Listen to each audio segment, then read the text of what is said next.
Hello friends. Welcome back to another video. Today, we are talking about something major that's happening in South Korea. Yes, the recent declaration of martial law by President Yoon Suk Yeol. It has shaken the country's political foundation, sparked massive protests, and raised a lot of questions. Let me break it all down for you. What happened, why it happened, and what it means for democracy in South Korea. So, let's begin.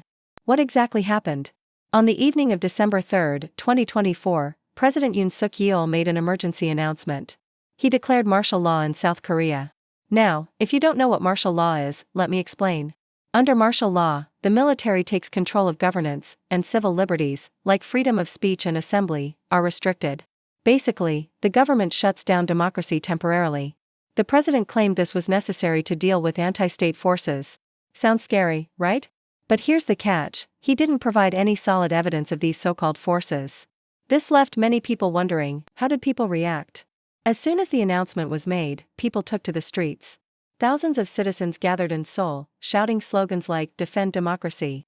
Even lawmakers, including some from the president's own party, rushed to the National Assembly to vote against this decision. Imagine this: the military surrounded the parliament to stop lawmakers from entering. But even with all this pressure, 190 out of 300 lawmakers managed to pass a resolution to cancel the martial law. It was a historic moment showing the strength of South Korea's democracy. Why did the president do this? Now the big question: why did President Yoon do this? Some experts believe this was a political strategy. Yoon's government has been struggling with declining popularity and increasing opposition. Many think he used martial law as a way to silence critics and control the situation. But it backfired. Instead of gaining control, he triggered massive protests and even legal action against his government. The legal and political fallout. After the declaration, things got even messier.